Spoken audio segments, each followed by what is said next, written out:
Уфимский школьный медиа-хакатон «Идея» — это уникальное событие, объединяющее творческих и амбициозных школьников, заинтересованных в сфере медиа и информационных технологий. Мы находимся на церемонии награждения Уфимского школьного медиа-хакатона «Идея». Он посвящен 450-летию города Уфа. Мероприятие проходит на базе точки кипения Межвузовского студенческого кампуса, в фойе которого выставлены фотоработы участников на тему «Уфа – любимый город».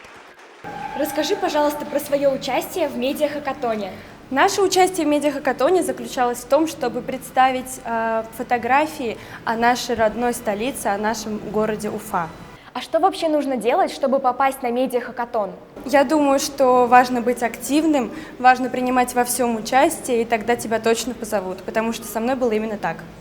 Перед началом церемонии награждения участникам провели ознакомительную экскурсию по кампусу и показали макет комплекса. Таким он будет к 2030 году. Здесь планируют построить 7 башен аж в 30 этажей. Они будут названы в честь ученых. Расскажи про все этапы этого проекта. Хакатон проходил в 3 этапа. Первый был отборочный. Мы снимали видео и писали эссе. На втором этапе у нас были мастер-классы и квест, которые проходили в 115-й гимназии. На третьем этапе мы уже встретились здесь для экскурсии по кампусу и награждения. Призеры конкурса награждены дипломами городского управления образования. Победители – дипломами администрации Уфы, медалями, кубками и памятными подарками. Спикерами выступили профессиональные журналисты, видеографы, фотографы и дизайнеры, которые поделились своими знаниями с юными уфимцами.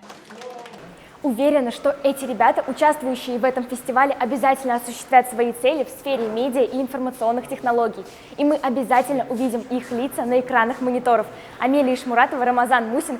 Специально для «Горы новостей».